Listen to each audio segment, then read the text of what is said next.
Hello friends, आप सभी का स्वागत है आज के इस वीडियो प्रैक्टिस सेशन 2 में, जो कि क्लास 10 की एपी की है। तो आइए हम प्रैक्टिस सेशन 2 को स्टार्ट करते हैं। इस वीडियो में हम कुछ नए फार्मूले और कुछ इंपॉर्टेंट क्वेश्चनों का भी सोल्यूशन देखेंगे, जो कि बहुत ही ईजी मेथड से होने वाला है। तो आज का वीडियो बहुत ही इंटरेस्टिंग होने वाला है। तो क्वेश्चन नंबर 1 जो कि आपकी स्क्रीन पर दिख रहा है, तो आइए इसका हम सोल्यूशन करते हैं। तो क्वेश्चन में दे रखा है, क्वेश्चन में आपका दे रखा find the 10th term from the end of the AP is. तो एपी हम सबसे पहले लिख लें। एपी है हमारे पास 4, 9, 14 डैश डैश डैश डैश 254, और इसमें आपसे पूछा है 10th टर्म। क्या पूछा? 10th term from the end. 10th term from the end. तो फ्रॉम द एंड वाले जितने भी क्वेश्चन है, देखिए उसको कैसे सॉल्व करते हैं। तो यहाँ पे देखिए ए की वैल्यू हमें पता है 4, डी की वैल्यू है 9 - 4, तो आ गया आपके पास 5।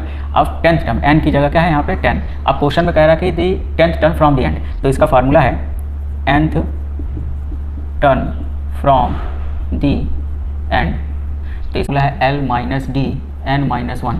तो यहाँ पे देखिए A की वैल्यू हमें पता है, D की वैल्यू पता है, N भी हमें पता है, और जो ये वैल्यू है लास्ट वाली वैल्यू, ये हमारा L है। जो लास्ट वाली वैल्यू है ये हमारा क्या है? L है।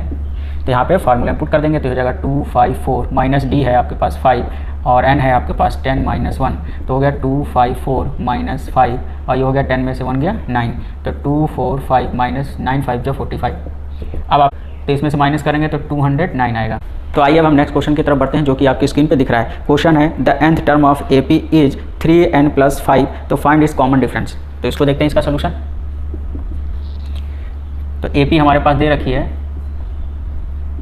3n + 5, ये हमको एपी दे रखा है, और हमसे कॉमन डिफरेंस पूछा है। कॉमन डिफरेंस पूछ रहा है, ठीक है। तो ये हमारे पास क्या दे रखा है? nth टर्म की एपी दे रखी है और कॉमन डिफरेंस पूछा है। तो इस तरह के जितने भी n टर्म की एपी दी जाएगी, तो उसको सॉल्व करेंगे। पहले n की वैल्यू एक बार 1 लेंगे और एक n की वैल्यू 2 लेंगे। तो n की वैल्यू यहाँ पे 1 रखेंगे, तो क्या हो जाएगा 3 × 1 + 5, तो हो जाएगा 3 + 5, तो क्या आ गया आपके पास 8। अब n की वैल्यू हम क्या रखेंगे? 2 रखेंगे, तो 3 × 2 + 5, तो हो गया 3 × 2 = 6 + 5, ये हो गया 11। अब हमें क्या बताना है? Common difference. तो कॉमन डिफरेंस नाउ D = हो गया, ये आपका क्या हो गया? फर्स्ट और ये सेकंड, तो ये हो जाएगा 11 - 8। 11 - 8 क्या गया? 3, जो कि आपका आंसर है। तो nth टर्म की एपी दे रखा है और कॉमन डिफरेंस बताना है, या आपको फर्स्ट नंबर बताना है, तो इस तरह से सॉल्व। तो आइए अब हम नेक्स्ट क्वेश्चन को सॉल्व करते हैं, जो कि आपकी स्क्रीन पर दिख रहा है। क्वेश्चन है how many terms of AP 3 5 7 9 dash dash dash must be added to get sum 120। तो आपको क्वेश्चन में दे रखा है एपी, क्वेश्चन में एपी दे रखा है 3 5 7 9 dash dash dash must be added to sum दे रखा है। इसका क्या दे रखा है? सम, एसन दे रखा है, एसन दे रखा है। तो हाउ मैनी टर्म्स, तो वही क्वेश्चन हो गया जो हम लोग पीछे सॉल्व करते चले आए। हाउ मैनी टर्म्स का मतलब होता है n, तो अब यहाँ पे n निकालेंगे। तो देखिए a की वैल्यू आपके पास 3 है, और d की वैल्यू है 5 - 3 2, और एसन आपके पास दे रखा है। तो एसन दे रखा है, तो एसन का फार्मूला लगाएंगे। एसन = n/2 2a d n - 1। तो देखिए अगर, तो यहाँ से देखिए वे बच्चे जिनको प्लस माइनस में ज़्यादातर मिस्टेक करते हैं, तो वो क्या करेंगे? एसन को इधर लिख दीजिए, एसन को इधर लिखिए, एसन को एसन = इधर कर दीजिए, तो प्लस माइनस की गलती का मिस्टेक आपसे थोड़ा कम होगा। n की वैल्यू हमें निकालनी है 2, a है यहाँ पे 3, d हमारे पास 2 है, n - 1, और एसन हमारे पास दे रखा है 120। n/2 6, 2n - 2 120, n/2 6 - 2 4 2n 120। तो देखिए आप यहाँ से क्या सोल्यूशन कर सकते हैं, यहाँ से इसका क्रॉस मल्टीप्लाई करके 240 भी कर सकते हैं, और यहाँ देखिए 4 है, यहाँ पे 2n है, तो 2 कॉमन भी लेके कर सकते हैं। तो आप कोशिश किया करिए कि क्वेश्चन को छोटा बनाया करें। तो हम यहाँ पे 2 कॉमन लेंगे, यहाँ पे हम 2 कॉमन लेंगे, इसमें 2 कॉमन लेंगे, तो यहाँ से 2 कॉमन हो जाएगा, तो ये हो जाएगा 2, ये हो जाएगा 1, तो यहाँ से 2 कॉमन हुआ n/2, यहाँ से 2 कॉमन हुआ, तो आपके पास बचा 2 + n = 120। 2 से 2 कैंसिल हो गया, तो n 2n + n 120। इसका इसमें इंटू कर दीजिए, 2n n² 120, 120 को इधर ले आइए, n² + 2n - 120 = 0। तो देखिए ये इक्वेशन क्या बन गई? एक क्वाड्रेटिक फॉर्म बन गया, यानी ये तो ये इक्वेशन हमारी एक क्वाड्रेटिक की हो गई। तो क्वाड्रेटिक की इक्वेशन को हमने सॉल्व करना सीखा है क्वाड्रेटिक चैप्टर में। तो आइए हम इसको सॉल्व करते हैं। इसका मिडिल स्प्लिटिंग करते हैं। तो 120 है, 120 का ऐसा फैक्टर करिए माइनस करने से 2 आ जाए। तो हमने क्या किया? 12 - 10, फिर समझिए 12 × 10 120, माइनस है, माइनस करने पे 2 है, माइनस करने पे 2 है। तो यदि आपके लास्ट के तीनों वैल्यू सही हैं, तो इसका मतलब ये आप सही कर रहे हैं, तो फिर आगे आप बढ़ सकते हैं। यदि ये इनमें से कोई भी एक गलत होता तो यहीं पे आप रुक जाते, फिर उसको आराम से चेक करते कि इसका सोल्यूशन है कि नहीं है। इसको हम सॉल्व करते हैं। n इसका हो जाएगा 12n minus 10n 120 equal to 0। इन दोनों में कॉमन n है। सेम चीज़ यहाँ भी आनी है, यही चीज़ यहाँ भी आनी है। तो यहाँ देखिए n है, यहाँ पे 10n है, इसका मतलब इसमें से 10 कॉमन हुआ है। तो n माइनस 10 और ये हो जाएगा n प्लस 12 इक्वल टू 0। अब इसको हम और आगे सॉल्व करते हैं। तो ये हो जाएगा n माइनस 10 इक्वल टू 0 और ये हो जाएगा n plus 12 equal to 0। 10 minus 10 यानी n इक्वल टू आ गया यहाँ पे 10 और ये हो जाएगा n इक्वल टू माइनस 12। तो n की आपकी वैल्यू एक 10 आई, एक माइनस 12 आई। तो उसने इसमें कुछ नहीं कह रखा कि इंटीजर्स में बताइए चाहे किस में बताइए। तो आप क्या करिएगा, हमेशा आंसर पॉजिटिव वाले को दीजिएगा। तो हमारा n 10 इसका सही आंसर होगा। तो आइए अब हम नेक्स्ट क्वेश्चन का सोल्यूशन देखते हैं, जो कि आपकी स्क्रीन पे दिख रहा है। क्वेश्चन है in an A P the sum of first n term is 3n square upon 2 plus 5n by 2 find the its 25 term. इसमें 20 वाला है जो क्वेश्चन है, जो बहुत ही इंपॉर्टेंट है। तो देखिए इस तरह के क्वेश्चनों का सोल्यूशन कैसे कहते हैं। तो यहाँ पे क्वेश्चन में दे रखा है कि आपको क्वेश्चन में sum of first n term equal to दे रखा है आपका 3n square by 2 plus 5n by 2 और 25 टर्म दे रखा है। तो इस तरह के क्वेश्चनों को सॉल्व कैसे करते हैं। तो देखिए 25 टर्म आपको से पूछ रहा है, 25 टर्म आपसे पूछा है, तो क्या करेंगे t25 निकालेंगे। तो n की वैल्यू यहाँ पे 25 रखेंगे और सॉल्व करते रहेंगे। 25 का स्क्वायर हो गया 625, 3 इंटू अपॉन 2, इसका इससे इंटू किया 125 बाई 2, इन दोनों का इंटू किया ये आ गया, इन दोनों का इंटू किया ये आ गया। तो इन दोनों को प्लस किया 1875 प्लस 125 प्लस 125, इन दोनों को ऐड किया तो आपका 2000 आ गया, 2 से डिवाइड किया तो 1000 आ गया। क्या आ गया? 1000 आ गया। अब देखिए एक बार हमने t25 निकाला है और एक बार t24 निकालेंगे और सेम काम उसी तरह से करेंगे। n की वैल्यू एक बार 25 रखा तो एक बार 24 रखेंगे। 24 इंटू 24 576 और 24 इंटू 5 20, इन दोनों का इंटू किया 1728 आया बाई 2, ये 120 बाई 2, इन दोनों को प्लस कर दिया तो हमारे पास आ गया 1848 बाई 2। तो 2 से इसको डिवाइड कर दिया तो 924 आ गया। आप क्या करेंगे 25th टर्म के लिए क्या निकालेंगे, 25th टर्म के 25th माइनस 24, तो 1000 माइनस 924 को जैसे ही माइनस 1000 माइनस 924 को माइनस किया तो क्या आया 76 आ गया, जो कि आपका यही आंसर है। क्या है? आंसर है। तो आइए हम नेक्स्ट क्वेश्चन देखते हैं, जो कि आपकी स्क्रीन पे दिख रहा है। Find the middle term of the AP. तो आपको मिडिल टर्म बताना है। सोल्यूशन देखिए, एपी है आपके पास 6 13 20 dash dash dash 216। Find the middle term. क्या बताना? मिडिल टर्म निकालना है। तो सबसे पहले देखिए मिडिल टर्म के लिए क्या करेंगे, जो एपी दे रखा है उसे हम n निकालेंगे। ये वही फार्मूला है कि विच टर्म n टर्म वाला। तो देखिए एपी 6 13 20 डैश डैश लास्ट में दे रखा है, तो इसका मतलब an दे रखा है। तो a की वैल्यू है 6, d की वैल्यू है 13 माइनस 6 7 आ गया, और यहाँ पे an की वैल्यू 216 दे रखी है। तो सबसे पहले an का फार्मूला लगाएंगे, a d n माइनस 1, तो ये हो गया आपका 216। a की वैल्यू 6, d की value 7, n minus 1 6 7n minus 7 minus 1 7n, इसको इधर लिया 216 प्लस 1 7n, तो हो जाएगा 2। नेक्स्ट अब 7 से इसको डिवाइड करेंगे तो n इक्वल टू हो गया 217 बाई 7 तो n की वैल्यू क्या आ गई, n की वैल्यू यहाँ पे 31 आ गया। n की वैल्यू 31 आ गया। तो अब हमें मिडिल टर्म बताना है। तो मिडिल टर्म बताने के लिए क्या करते हैं, यहाँ पे n की वैल्यू हमारे पास क्या है, ऑड है, तो हम ऑड का फार्मूला यूज़ करेंगे।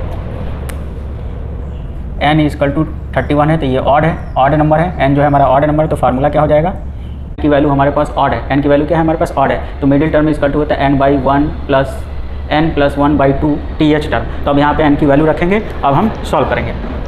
n की वैल्यू यहाँ पे हमने 31 रखा प्लस 1, आपके पास 2 हो गया, तो th टर्म, तो ये हो गया 32 बाई 2 th टर्म। 2 से डिवाइड कर दीजिए, यहाँ गया 16वां टर्म यानी th 16 टर्म। अब आपको आपके मिडिल टर्म के लिए क्या हुआ, हमने 16 टर्म निकाल लिया। अब हमें वो नंबर बताना है, तो उस नंबर के लिए करेंगे हम क्या, नाउ। अब वो हमारे पास नंबर है, तो क्वेश्चन में पूछा है कि फाइंड द मिडिल टर्म। तो मिडिल टर्म में हमने 16वां टर्म बताया, अब 16 टर्म आ गया तो वो हमें नंबर भी बताना है। तो 16 टर्म का मतलब क्या होता है, 16, तो वहाँ पर क्या आ गया, 16 टर्म आ गया। अब हम 16 टर्म आ गया तो हम वो नंबर बताएंगे। तो यहाँ पर लिखेंगे नाउ। 16 टर्म का मतलब होता है a प्लस 15d। 16 टर्म का मतलब क्या हो गया, a प्लस 15d। तो a की वैल्यू आपके पास 6 है, a की वैल्यू आपके पास 6 है, और ये हो गया 15, और d की वैल्यू है आपके पास 7। तो 6 15 7 105 इन दोनों को प्लस कर दिया, 6 5 11 1 1 1, तो ये हमारा आंसर है, ये हमारा क्या है, आंसर है। तो मिडिल टर्म के लिए अगर इस तरह का कोई भी क्वेश्चन आता है और मिडिल टर्म से आपसे पूछता है तो सबसे पहले हम n निकालेंगे, n की वैल्यू अगर इवन है तो इवन का फार्मूला लगाए, ऑड है तो हम ऑड का फार्मूला लगाएंगे। तो हमने यहाँ पे ऑड का है तो ऑड का फार्मूला लगाया और हमारा लगाया, तो हमारा 16वां टर्म आ गया। 16 टर्म का मतलब होता है a + 15d, a + 15d है, a + 15d की वैल्यू हमने सॉल्व की तो हमारा आंसर 111। तो आइए अब हम नेक्स्ट क्वेश्चन की तरफ बढ़ते हैं, जो कि बहुत ही इंपॉर्टेंट क्वेश्चन है और ये टफ क्वेश्चन माना जाता है। तो आइए इसको हम इजी सोल्यूशन करते हैं। जो है show that the sum of all term and A P whose first term is A and second term is B and last term जो है सी है। तो इसका सोल्यूशन देखते हैं। तो सोल्यूशन है, इंपॉर्टेंट क्वेश्चन है, मोस्ट क्वेश्चन है ये वाला। तो इसका सोल्यूशन देखिए, ए पी का फर्स्ट टर्म ए है, सेकंड टर्म बी है, सेकंड टर्म बी है और लास्ट टर्म सी है।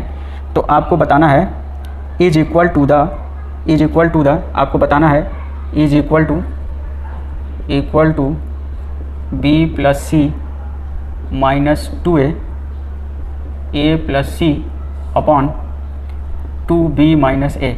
ये आपको बताना है या इसको आपको प्रूफ करना है, तो लास्ट टर्म का सम यह है। तो देखिए फर्स्ट टर्म आपको मिल ही गया, सेकंड टर्म मिल ही गया, लास्ट टर्म मिल गया। तो फर्स्ट टर्म a की वैल्यू यहाँ पे हम फिर से एक बार लिख रहे हैं, a की वैल्यू a है और यहाँ पे देखिए फर्स्ट टर्म मिल गया, सेकंड टर्म मिल ही गया, तो यहाँ पे d निकाले तो d इक्वल टू होता है second term minus first term, तो b माइनस a ये हो गया। और लास्ट टर्म आपके पास दे रखा है, क्या क्वेश्चन में दे रखा है, लास्ट टर्म आपको दे रखा है, लास्ट टर्म यानी ये दे रखा है, तो tn इक्वल टू सी है ही है। अब हम क्या करेंगे, सबसे पहले tn का फार्मूला निकाल के n निकालेंगे, tn का फार्मूले से n निकालेंगे। तो using formula tn equal to a d n minus 1, इस फार्मूले का यूज करके हम n निकालेंगे। तो यहाँ पे tn की वैल्यू है, आप tn को इधर रख दीजिए चाहे इधर लीजिए कोई बात नहीं। तो tn की जगह यहाँ पे c रखेंगे, a की जगह a है, d की जगह आपके पास है b माइनस a और यहाँ पे n माइनस 1। तो ये हो गया c a, इसका इसमें इंटू हुआ, इसका इसमें इंटू हो गया तो क्या हो जाएगा bn, इसका इसमें इंटू हो गया तो माइनस का b इससे इंटू है तो माइनस का an इससे इंटू हो गया तो प्लस का a। अब यहाँ से हम n की वैल्यू निकालेंगे, सबसे पहले n की वैल्यू निकालेंगे। तो n वाली वैल्यू सब इधर ही रहने दीजिए, बाकी को इधर कर दीजिए। तो यहाँ पे ठीक है, चलिए एक बार और देख लेते हैं। यहाँ पे है c, a है, यहाँ भी a है तो 2a और ये हो गया प्लस का bn minus an minus b। अब ये क्या करेंगे, n को इधर ही रहने दीजिए, बाकी सब इधर कर दीजिए। तो ये n वाली वैल्यू bn माइनस an इधर रहा, इसको इधर किया, इसको इधर किया तो c, इसको इधर किया तो प्लस का b, इसको इधर किया तो माइनस का 2 है। तो यहाँ से n इक्वल टू आ गया आपके पास, n कॉमन लिया तो b माइनस a हो गया। अब n इक्वल टू हो जाएगा c plus b minus 2a upon b minus a। ये आपका n आ गया, ये आपका क्या आ गया, n आ गया। ये n की वैल्यू निकल गई। अब उस क्वेश्चन में कह रखा था सम है, सम के लिए, तो सम के लिए लास्ट सम, तो लास्ट सम बताया, यहाँ पे क्वेश्चन में लिखा है सम ऑफ ऑल और यहाँ पे लास्ट टर्म दिया, तो हम सम का फार्मूला यूज करेंगे वो भी लास्ट टर्म के लिए। नाउ यूजिंग फार्मूला एन का फार्मूला यूज करेंगे वो भी लास्ट टर्म के लिए। तो n/2 a प्लस l रखिए, n की वैल्यू है आपके पास c plus b minus 2a upon b minus a और बाई 2 है तो ये 2 इंटू 2, a की वैल्यू a है, लास्ट की वैल्यू आपके पास c है। अब इसको एक सीक्वेंस वाइज कर दीजिए। तो यहाँ पे देखिए Sn इक्वल टू ये हो जाएगा c plus b minus 2a 2b minus a plus c। तो देखिए आपको यही प्रूफ करना था, यही आपको क्या करना था, प्रूफ करना था। तो एक बार फिर से समझ लीजिए, एक बार इसका सोल्यूशन फिर से देखिए। फर्स्ट टर्म आपसे दे रखा है, फर्स्ट टर्म आपको दे रखा है a और सेकंड टर्म आपको दे रखा है b, लास्ट टर्म दे रखा है c और हमको ये प्रूफ करना है, ये हमें 2 प्रूफ करना है, ये हमें प्रूफ करना है। तो d के लिए क्या करेंगे, second term minus first term, last term आपके पास दे रखा है c। अब हम tn के फार्मूले का यूज करेंगे और tn के फार्मूले का यूज करके हम n की वैल्यू निकालेंगे। तो हमने यहाँ पे n की वैल्यू निकाल ली। अब n की वैल्यू निकाल ली है तो सम का फार्मूला यूज करेंगे वो भी लास्ट टर्म का सम। तो Sn इक्वल टू होता है n/2 a प्लस l, ये क्या है, l है। तो लास्ट टर्म के सम का फार्मूला ये होता है। अब n की वैल्यू ये जो हमारी निकली थी इस पर पुट कर दिया और a की वैल्यू जो हमारी a थी वो a ही है, लास्ट टर्म हमारा c है तो c है। अब इसको हमने क्या किया, सॉल्व किया और सॉल्व करते ही हमारा क्या आ गया, ये हमारा प्रूव्ड हो गया, ये हमारा प्रूफ हो गया। तो आई होप इसका सोल्यूशन आपको समझ में आ गया। आई होप आज के इस वीडियो में बताए गए सारे क्वेश्चनों का सोल्यूशन आपको समझ में आ गया। अब नेक्स्ट वीडियो में हम अन्य क्वेश्चनों को सॉल्व करेंगे। Thank you for watching.